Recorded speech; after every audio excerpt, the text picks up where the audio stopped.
गावाकडून कोणी आल्यावरती आमची जरा जास्तच मज्जा असते, कारण एवढा सगळा फ्रेश असा भाजीपाला आम्हाला खायला भेटतो. तर आज आबा आले होते म्हणजेच माझे सासरे. येताना त्यांनी एवढा सगळा भाजीपाला घेऊन आले होते आणि हा पूर्णपणे ऑर्गॅनिक आहे. आता गाव जवळ असल्याचा एवढा फायदा तर घेतलाच पाहिजे. चला म्हटलं आज आहे ना शेपू चुक्याची भाजी करूयात. ती व्यवस्थित कट करून घेतली, स्वच्छ धुतली. कढईमध्ये टाकून त्यामध्ये हरभरा डाळ, थोडेसे शेंगदाणे टाकले, पाणी टाकून भाजी शिजवून घेतली. शिजलेल्या भाजीमध्ये 2 चमचे बेसन टाकलं आणि व्यवस्थित अशी भाजी हटवून घेतली.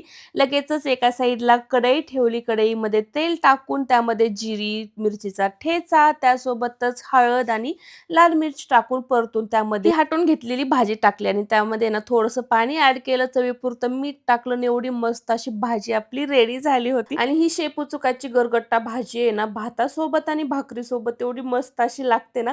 आता घरून अळूची पानं पण दिली होती, त्याच्या कुरकुरीत अशा वड्या बनवून घेतल्या आणि आजचं जेवण असं काही होतं. कसं वाटलं नक्की कमेंट करून सांगा आणि माझ्या चॅनलला सबस्क्राईब करा. आजसाठी एवढंच. बाय.